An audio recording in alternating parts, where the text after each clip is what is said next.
Maha besar, oh Tuhanku. Bila aku berjalan dalam hutan, mendengar kicau burung nan merdu, bila mendaki puncak pegunungan, memandang indahnya ciptaanmu, aku memuji kebesaranmu. Maha besar penciptaku, aku memuji kebesaranmu. Maha besar, oh Tuhanku. Maha besar penciptaku, aku memuji kebesaranmu. Maha besar, oh Tuhanku. Mari kita memulai dengan memanjatkan doa, meminta pertolongan dari Tuhan. Bapa yang di surga, Engkau yang bertahta di atas segala dunia ini, segala alam semesta. Engkau begitu tinggi mengatasi segala langit. Engkau begitu tinggi melebihi bintang-bintang. Dan alam semesta yang begitu luas ini tidak dapat kami selami. Namun Engkau peduli dengan kami. Engkau memperhatikan, Engkau memimpin kami untuk membentuk keluarga kami masing-masing. Hari ini Tuhan, kami ingin menyaksikan, ingin meneguhkan terbentuknya suatu keluarga yang baru, di mana seorang laki-laki dan seorang perempuan yang Engkau kasihi, Engkau ciptakan, Engkau pertemukan mereka, dan sekarang mereka mau menjadi suami dan istri. Tuhan, segenap acara kami ini, kiranya Engkau yang menolong, memimpin. Kami serahkan ke dalam tangan-Mu untuk kemuliaan. Kami berdoa dalam nama Yesus Kristus. Amin. Baik, saya ingin memberikan sedikit renungan nasihat firman Tuhan secara singkat kepada kita pada hari ini. Tidak panjang-panjang, tapi saya ingin kita melihat di dalam Efesus pasal 5. Kalau ada Anda punya Alkitab bisa membuka, kalau tidak bisa mendengarkan, menyimak dengan seksama. Saya akan membacakan ayat-ayatnya. Efesus pasal 5, kita akan lihat ayat 22 sampai dengan ayat 25.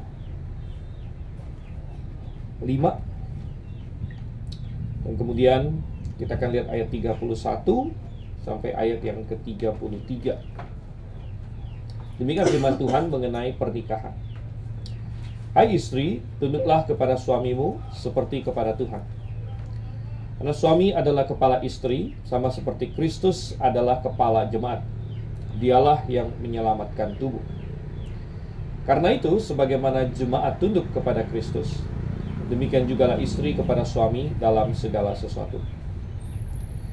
Hai suami, kasihilah istrimu, sebagaimana Kristus telah mengasihi jemaat dan telah menyerahkan dirinya baginya. Saya lompat ke ayat 28. Demikian juga suami harus mengasihi istrinya, sama seperti tubuhnya sendiri. Siapa yang mengasihi istrinya, mengasihi dirinya sendiri. Sebab tidak pernah orang membenci tubuhnya sendiri, tetapi memelihara dan merawatnya, sama seperti Kristus terhadap jemaat. Ayat 31. Sebab itu laki-laki akan meninggalkan ayahnya dan ibunya dan bersatu dengan istrinya, sehingga keduanya itu menjadi satu daging. Rahasia ini besar, tapi yang aku maksudkan ialah hubungan Kristus dan jemaat. Bagaimanapun juga bagi kamu masing-masing berlaku, kasihilah istrimu seperti dirimu sendiri, dan istri hendaklah menghormati suaminya. Saya hanya ingin mengingatkan bahwa pernikahan itu adalah sesuatu yang memang dilakukan oleh semua bangsa, semua golongan, semua lapisan masyarakat, ya, semua suku.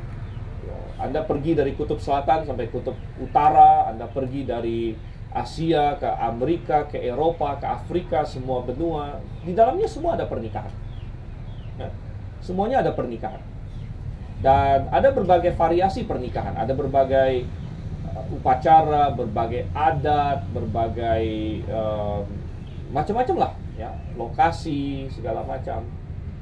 Seperti hari ini, terus terang pertama kali saya mengadakan pernikahan di suasana yang saya bilang ini unik dan indah juga begitu. Ya, kita di kayak semacam danau, gitu ya, ada angin yang sejuk, ya. Ini pertama kali, ya, tapi enak juga, gitu kan, bagus juga, dan ada berbagai adat, berbagai tata cara. Pernikahan itu macam-macam, dari kutub utara sampai kutub selatan tuh beda-beda mungkin, gitu ya. Tetapi di dalam semua variasi itu, ya, ada satu hal yang tidak boleh kita lupa, bahwa pernikahan itu adalah ciptaan Tuhan. Dan esensi dari pernikahan tidak berubah dari dulu sampai sekarang. Manusia bisa mencoba untuk mengacaukannya, tetapi tidak bisa, karena itu bukan pernikahan. Dan saya hanya ingin mengingatkan bahwa karena pernikahan itu adalah ciptaan Tuhan, maka seberapa baik nanti pernikahan itu, seberapa mulus, seberapa bahagia, seberapa indah, itu tergantung apakah kita mengikuti sesuai manualnya Tuhan atau tidak, mengikuti instruksi Tuhan atau tidak. Saya ibaratkan kita beli sesuatu, ya, kita beli mobil misalnya. Kalau kita beli mobil, kita harus ikutin produsen mobilnya. Ya. Kalau misalnya yang bikin mobil ini bilang, oh ini mobil bensin, lalu kita coba isi solar, gitu. Atau sebaliknya, ini mobil solar, tapi kita coba isi bensin, gitu kan. Ya, jangan kita kaget kalau misalnya mobilnya nggak mau jalan atau nggak mulus, ya, tersendat-sendat. Belum lagi sekarang ada mobil listrik. Kadang-kadang orang beli mobil listrik dia masih lupa, gitu, dia masuk SPBU, sampai petugasnya bingung apa yang mau diisi di sini, gitu kan. Padahal dia nggak isi bensin lagi, gitu. Apalagi pernikahan. Kalau mobil salah isi bensin saja, nanti bisa mogok tengah jalan. Kalau suatu pernikahan tidak mengikuti desain Tuhan sebagai penciptanya, maka tidak heran ada begitu banyak pernikahan di dunia ini yang bukannya mendapat bahagia, karena semua orang menikah pengen lebih bahagia. Nggak ada orang yang saya mau menikah supaya habis menikah itu saya sengsara, gitu, nggak ada yang begitu. Saya mau menikah supaya saya sakit hati, gitu, nggak ada. Semua orang menikah dia ingin mendapatkan cinta kasih, dia ingin bahagia, dia ingin hidupnya lebih baik. Dan itu semua bisa, karena ketika Tuhan ciptakan manusia pertama, Tuhan bilang tidak baik manusia itu seorang diri saja. Dan Tuhan menciptakan manusia itu berpasangan laki-laki perempuan, supaya keduanya saling memiliki, saling melengkapi, saling tolong menolong, dan dalam hidup ini jadi bahagia. Tetapi itu dengan catatan bahwa pernikahan itu dilandaskan kepada apa yang Tuhan atur, gitu. Karena Tuhan yang ciptakan pernikahan, Tuhan yang mendesain pernikahan. Oleh karena itu kalau kita mulai menyimpang dari sana, maka kita akan kacau balau. Ya. Oh, hari ini ada banyak sekali penyimpangan terhadap pernikahan. Apa itu pernikahan saja diperdebatkan sekarang. Misalnya, kita tahu di dunia modern ini, mereka ada yang bilang pernikahan gay misalnya, laki dengan laki, ya, perempuan dengan perempuan. Wah, lalu mereka mau bilang ini pernikahan. Apakah itu pernikahan? Oh tidak, itu bukan pernikahan. Mau terserah negara mana bilang itu pernikahan, mau terserah pengadilan mana bilang itu pernikahan. Tapi di mata Tuhan itu bukan pernikahan. Karena sekali lagi pernikahan itu sudah ada jauh sebelum adanya pemerintah, sebelum adanya pengadilan, sebelum adanya semua ini. Manusia pertama di Taman Eden itu dinikahkan oleh Tuhan. Ya. Dan Tuhan sudah taruh, ya, maksudnya Tuhan ciptakan satu orang laki-laki Adam, satu orang perempuan Hawa. Tuhan tidak ciptakan Adam sama laki-laki lain. Tuhan tidak ciptakan dua perempuan di situ. Tuhan ciptakan satu laki-laki, satu perempuan yang berbeda tapi sama. Sama-sama manusia tapi berbeda manusianya. Ya, saling melengkapi. Begitu. Nah, ini yang Tuhan kasih di sini. Nah, demikian juga Tuhan tidak kasih misalnya dua orang laki-laki, satu orang perempuan. Atau Tuhan tidak ciptakan satu orang laki-laki dengan dua perempuan, dengan tiga perempuan, dengan empat perempuan. Tuhan tidak ciptakan seperti itu. Tuhan ciptakan satu laki-laki dengan satu perempuan. Nah, ini adalah desain Tuhan. Gitu. Karena dikatakan, tadi kita baca, Tuhan bilang, oleh karena itu seorang laki-laki akan meninggalkan ayah dan ibunya dan bersatu dengan istrinya. Sehingga keduanya menjadi satu daging. Bukan ketiganya, keempatnya, kelimanya. Keduanya menjadi satu daging. Ada perpaduan di situ.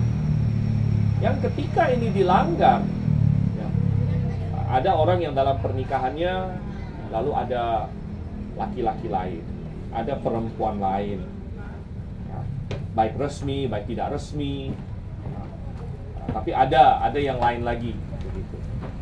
Maka kita bilang ini keluar dari desain Tuhan. Nah, kalau seperti itu, ya pasti akan kacau balau. Tidak ada kebahagiaan lagi di situ. Ya. Nah, Tuhan ingin bahwa manusia mencontoh sebenarnya adalah kasih Tuhan. Jadi ketika Tuhan ciptakan pernikahan, Tuhan sudah desain itu menyerupai kasih Kristus kepada manusia. Ya, kasih Kristus kepada manusia. Oleh karena itu Tuhan suruh, hai istri, tanya, hormati suami, ikutin suami, turuti suami seperti jemaat kepada Kristus. Dan hai suami, katanya, ya, kasihlah istrimu seperti Yesus Kristus mengasihi, seperti Tuhan mengasihi manusia. Bagaimana caranya Tuhan mengasihi manusia? Sampai menyerahkan dirinya baginya. Menyerahkan dirinya baginya. Dan memang benar, saya bilang bahwa pernikahan itu sangat bagus sekali mencerminkan kasih Kristus, kasih Tuhan kepada kita. Mengapa? Satu, ya, di dalam pernikahan itu tidak ada keegoisan mestinya. Kalau dua orang menikah, terus dua-duanya masih mikirin kepentingan dirinya sendiri saja. Suami mikirin mau senangnya dirinya sendiri, istri mikirin senangnya dirinya sendiri. Maka itu pasti kacau balau. Ketika dua orang menikah, itu seharusnya tidak lagi berpikir saya nomor satu, tapi berpikir bagaimana saya bisa mengasihi pasangan saya, bagaimana saya bisa berbuat yang baik untuk dia. Ini adalah pengorbanan. Dan Tuhan sudah memberikan itu, ya, contoh itu, di mana ya, Tuhan tidak memikirkan dirinya sendiri. Dia rela datang ke dalam dunia. Tadi di dalam lagu dikatakan Tuhan datang menjadi manusia dan dia punya tujuan. Dia tujuan mati dari kayu salib. Banyak orang tidak paham. Dia pikir kenapa kalau Tuhan kok bisa mati dari kayu salib? Kok sepertinya kalah, karena kalau mati dari kayu salib kan sepertinya kalah. Dan banyak orang tidak paham akan hal itu. Ya, tetapi ini adalah bentuk pengorbanan. Kenapa? Tuhan bukan kalah, Tuhan sengaja mati di kayu salib. Untuk apa? Untuk memuaskan, untuk membayar. Ada yang tanya lagi, Tuhan bayar sama siapa? Emang Tuhan hutang sama siapa? Bukan hutang sama siapa. Tuhan tidak hutang sama iblis, Tuhan tidak hutang sama manusia. Tuhan itu membayar harga keadilannya sendiri. Ya. Tuhan punya keadilan. Keadilan Tuhan berkata, upah dosa ialah maut. Upah dosa ialah maut. Ini keadilan Tuhan. Nah, Tuhan bukanlah hakim yang ya udah kalau saya suka sama seseorang, ya, Kalau saya nggak suka sama orangnya, saya jalankan hukumnya. Kalau saya suka sama orang itu, ya udah, nggak usah dijalankan hukumnya. Ini kalau di dunia banyak seperti itu. Pejabat-pejabat gitu kan. Wah, kalau yang orang yang nggak kenal, nih prosedurnya banyak, tutup masih begini. Ya kalau yang dia kenal, udah lewat jalan belakang gitu. Ya. Itu biasa di dunia, itu kita semua tahu lah. Tapi Tuhan kan tidak seperti itu. Tuhan itu adil, maha adil, maha adil. Makanya Tuhan bilang, upah dosa ialah maut. Jadi ketika Tuhan Yesus datang sendiri ke dalam dunia, lalu dia mati di kayu salib, dia sedang membayar.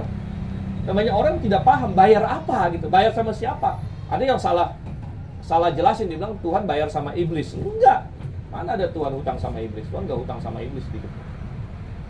Tapi Tuhan bayar sama manusia? Enggak juga. Tuhan bayar hukumnya sendiri. Tuhan bayar keadilan dia sendiri. Oh, dia sebagai hakim harus berkata, harus ada hukuman yang dijatuhkan. Ya, dan upah dosa ialah maut. Ya, upah dosa ialah maut. Oleh karena itu, kita yang sudah berdosa, kita semua manusia sudah berdosa, kita seharusnya mati. Ya, kita seharusnya mati, dan mati itu bukan hanya sekedar masuk ke dalam lubang kubur, itu mati fisik.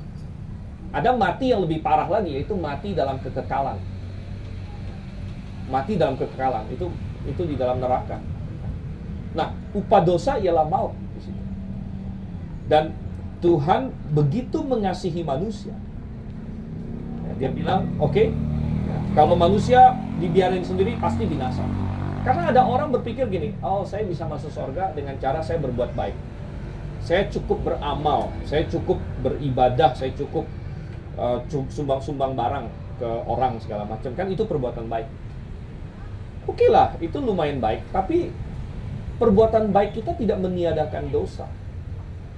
Sama seperti kalau ada orang melanggar hukum, nggak bisa kita anggap, yaudah saya anggap nggak melanggar karena kamu pernah berbuat baik gitu. Nggak bisa. Ya, kalau misalnya ada seorang pencuri ditangkap, seorang koruptor ditangkap, seorang pembunuh ditangkap, nggak bisa, yaudah kita nggak usah karena dia orangnya pernah berbuat baik atau akan berbuat baik. Nggak bisa. Upah dosa ialah maut. Sama seperti kalau dosa itu kayak racun yang harus diminum. Tapi saya mau minum ini racun ini, tapi saya tambahin sirup. Minum, ya tetap mati walaupun agak manis gitu. Racunnya agak manis, tapi mati juga. Jadi tidak ada jalan lain. Kalau Tuhan biarkan manusia begitu saja, manusia akan binasa. Tapi oleh karena itu Tuhan berkata, aku akan selamatkan manusia.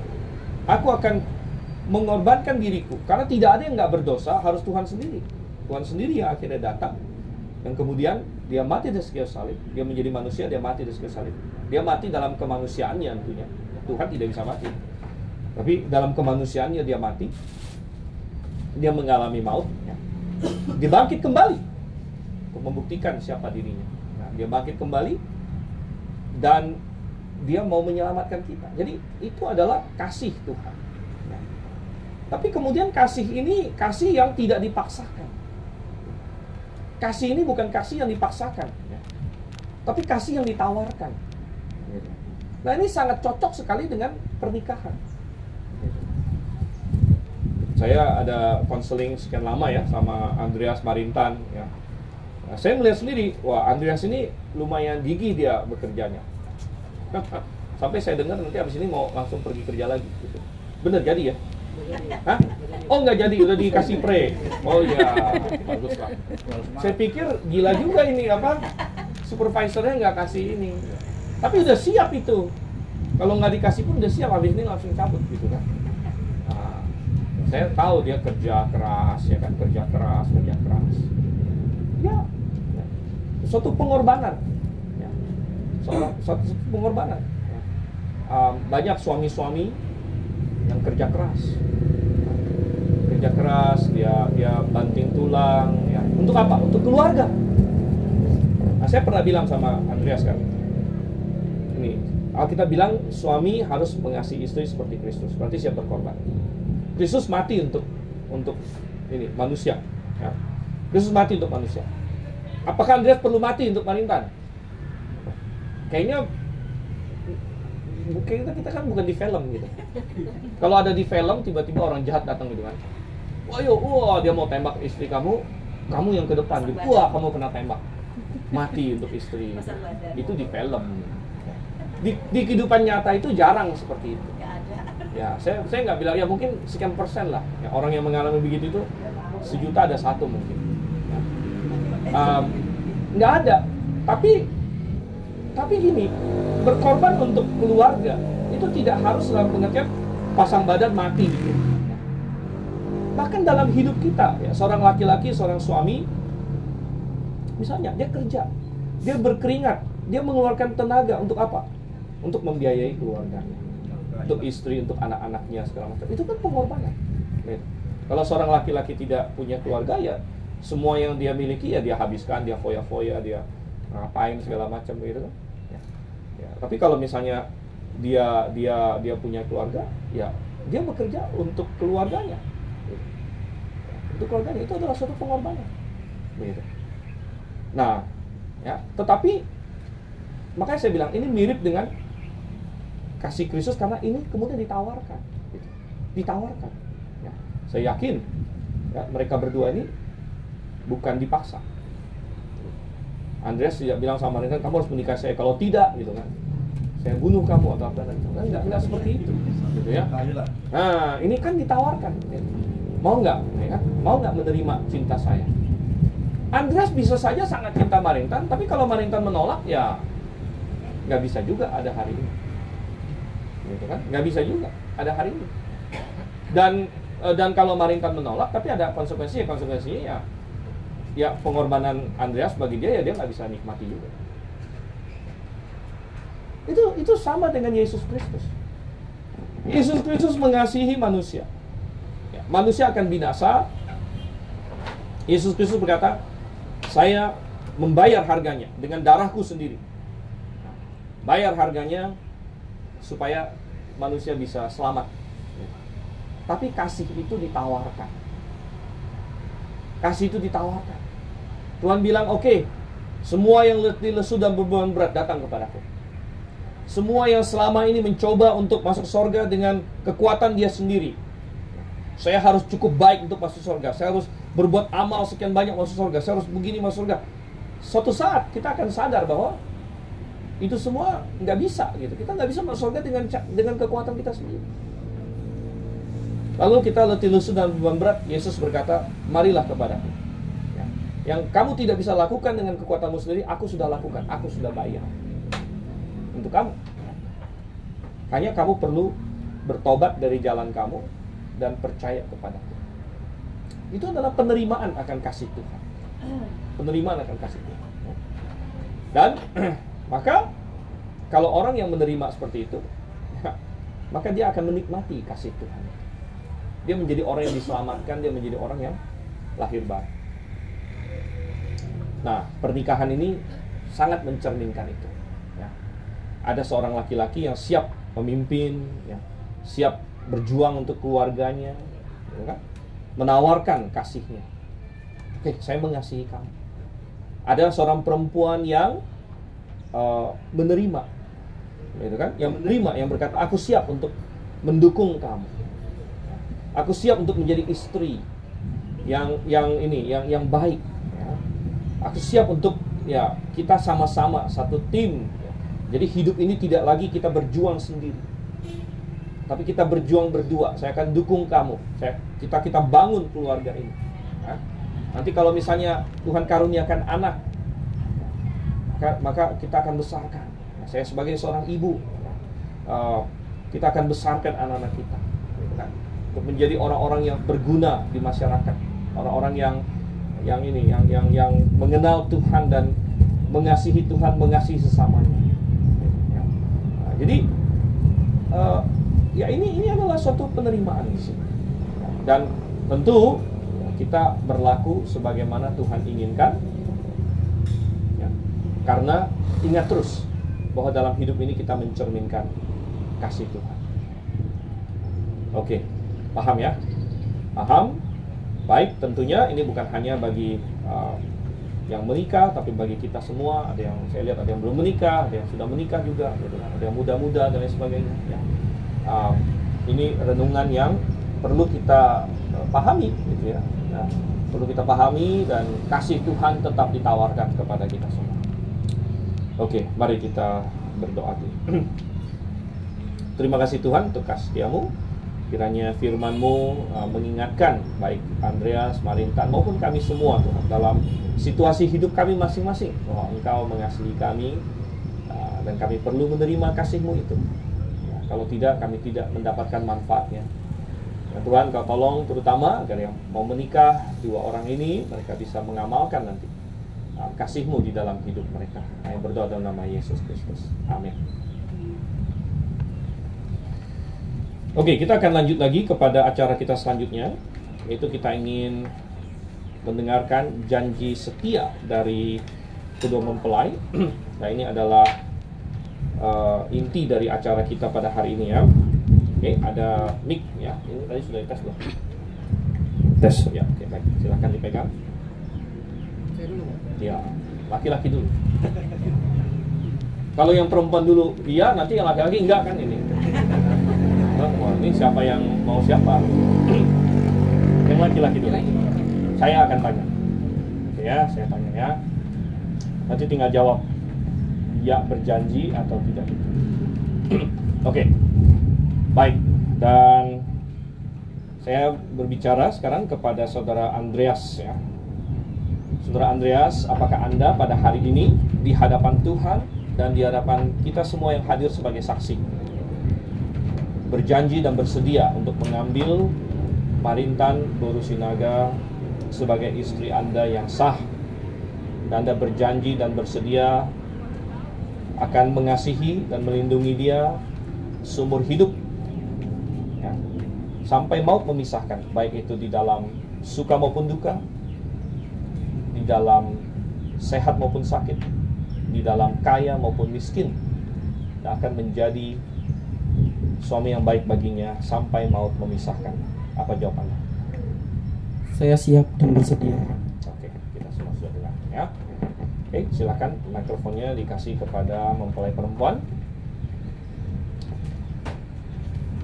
Saudari Marintan, apakah Anda pada hari ini di hadapan Tuhan dan kita semua yang menjadi saksi, Anda hari ini berjanji dan bersedia untuk mengambil Saudara Andreas Nainggolan sebagai suami Anda yang sah, dan Anda berjanji dan bersedia untuk mengasihi dan menghormati dia seumur hidup dalam segala situasi, baik suka maupun duka, baik sehat maupun sakit, baik kaya maupun miskin, dan berjanji akan menjadi istri yang baik baginya sampai maut memisahkan. Apa jawabannya? Iya, saya bersedia. Oke, kita semua sudah dengar janji mereka ya, karena pernikahan itu Tuhan rancang untuk seumur hidup. Makanya tadi janjinya sampai maut memisahkan, bukan sampai ini, sampai ya, sampai tagihan apa memisahkan ya, tidak, sampai maut memisahkan. Oke, saya undang kita semua bangkit berdiri ya. Kita semua bangkit berdiri. Mari kita mendoakan mereka, kita minta berkat Tuhan kepada mereka gitu ya. Silakan keduanya pegang tangan, saling berhadapan-hadapan ya. Oke, baik ya. Mari kita mendoakan mereka. Bapa, kembali kami datang ke hadirat-Mu. Engkau adalah pemilik segala sesuatu. Engkau adalah yang maha berdaulat. Engkau pencipta. Engkau adalah pemberi berkat. Dan Bapa, kami memohon berkat-Mu pada hari ini atas dua orang yang kami kasihi, Saudara Andreas, Saudari Marintan. Kami baru saja mendengar mereka saling mengambil sebagai suami istri. Mereka mengucapkan suatu ikrar, suatu janji di hadapan-Mu Tuhan, bahwa mereka saat ini saling mengambil sebagai suami dan istri. Mereka berjanji akan setia satu sama lain, saling mengasihi sampai maut memisahkan. Tuhan, firman-Mu berkata, apa yang dipersatukan oleh Allah janganlah dipisahkan oleh manusia. Dan di hadapan-Mu saat ini kami mengokohkan ikatan perjanjian ini di antara mereka. Kiranya Engkau yang memberkati, Engkau yang kiranya memberkati mereka dengan damai sejahtera, dengan kasih mengasihi, dengan saling pengertian, agar karakter mereka semakin bertumbuh di dalam Engkau. mereka semakin dewasa Tuhan, mereka semakin mengasihi satu sama lain, sehingga ada kebahagiaan bagi mereka. Kami minta berkat-berkat materi kepada mereka karena mereka membutuhkan Tuhan materi untuk melewati hidup ini, uang yang cukup, pekerjaan, kesehatan. Tuhan, Engkau yang kiranya tolong. Tuhan, kami memohonkan agar Engkau memberikan mereka berkat anak cucu pada waktu yang Engkau tentukan, dan Engkau yang kiranya membuat pernikahan mereka indah dan menjadi terang contoh bagi keluarga dan orang-orang sekeliling mereka. Kami berdoa dalam nama Yesus Kristus. Amin. Oke. Baik, mulai saat ini Andreas dan Marinta adalah suami dan istri. Baik, sekarang kita akan tukar cincin. Ya, baik. Mana silakan. cincinnya? Cincinnya dikeluarkan. Dibawa enggak? Kalau ketinggalan nggak jadi nikahnya. Ketinggalan cincinnya kan? Masa dibawa Pak udah. Oh, sudah ada ya. Oke, baik. Coba kita buka dulu. Silakan ambil yang untuk Marinta. Ya, Andreas yang akan kasih terlebih dahulu. Silakan dipasangkan saat ini. Ya, coba. Biasanya kalau perempuan kanan, tapi waktu itu gimana? Terserah sih. Ya, biasanya kanan. Agak miring dikit Nah, sini. ya sambil bilang ini ya, aku mencintaimu Marinta. Jadi pun Ya, Jadi manis. ya. Oke, ini foto shoot aja, foto shoot. Ya, oke, langsung. Oke. Ini colok, ini langsung. Ini jangan cabut. coba pegang lagi. Ini colok. Ya. Colok ya, colok. Pandang boleh. Pandang. Oke. Ya, silakan. Marinta ambil yang untuk ini dan sambil mengucapkan cinta kasih juga kepada Andreas ya. Biasanya kalau laki kiri, tapi ya. Baik, ya. Kemarin kepasihnya kanan. Paling mana? Oke, baik. Silakan duduk kembali Bapak Ibu sekalian. Dan kita akan tanda tangan surat ya. Tanda tangan surat pada saat ini. Duduk aja. Duduk di mana bisa duduk? Hah? Iya. Jangan jadi duduk ya, ntar aja udah kelar. Oke ya. Dan nanti bersiap-siap juga kedua saksi yang sudah diminta ya, Ibu Rubesti Sihaan. Iya, namanya.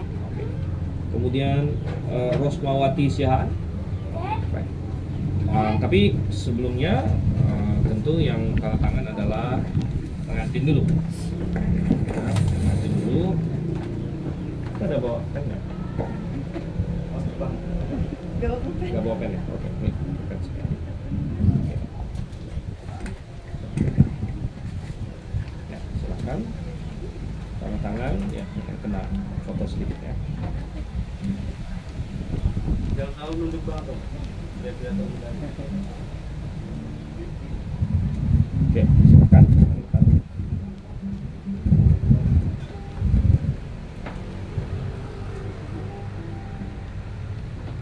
Baik, kami minta saksi yang pertama Ibu Rubesti.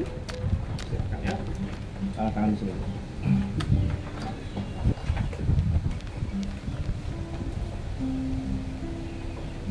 Oke, dan kedua Ibu Rosmawati. Ya.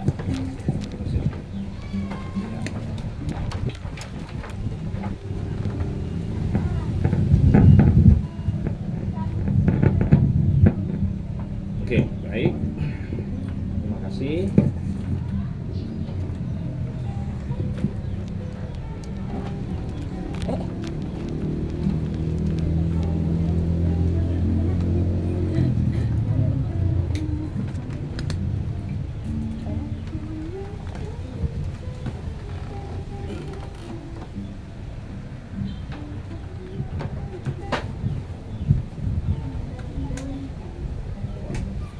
Baik, ini adalah surat keterangan nikah dari gereja, dan kami dari gereja memberikan sedikit hadiah juga ya kepada kedua mempelai Silakan diterima.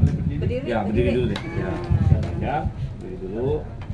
Nah, silakan. Ini ada Alkitab. Tahan dulu sekali lagi, Les. Boleh pegang bareng. Tahan. Kalau bisa berdiriin kita. Kalau boleh Diberdiriin biar kelihatan. Nah, Kamu Ini megang dibuka Alkitab satu, juga, megang boleh. bukunya begitu juga, Sertifikat. mapnya. Dibuka, Nah, buka. dibuka. Buka. Ah, pintar. Lihat sini. 1, 2, tunggu lagi. Oke, baik. Ya. kucing. Ya. Baik. Acara kita hampir selesai, tapi kita nyanyi satu lagu, kemudian kita doa penutup. Ya. Kita nyanyi lagu Selamat Menikah. Di sini. Selamat menikah. Silakan.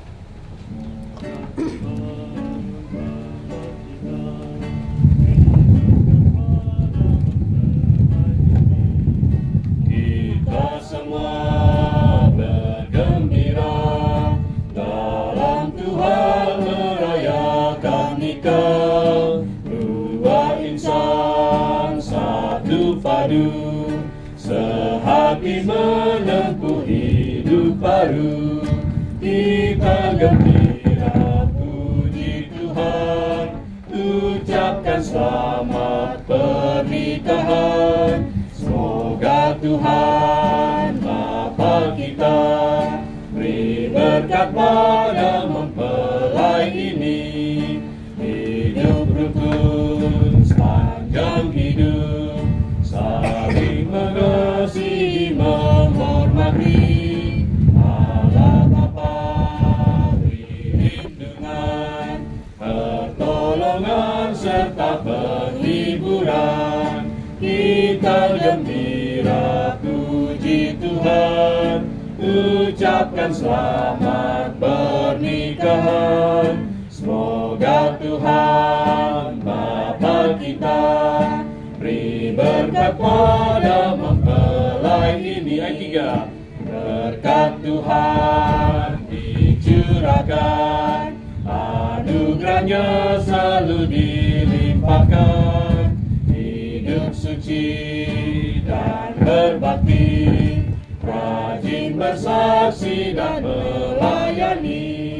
Kita gembira puji Tuhan, ucapkan selamat pernikahan.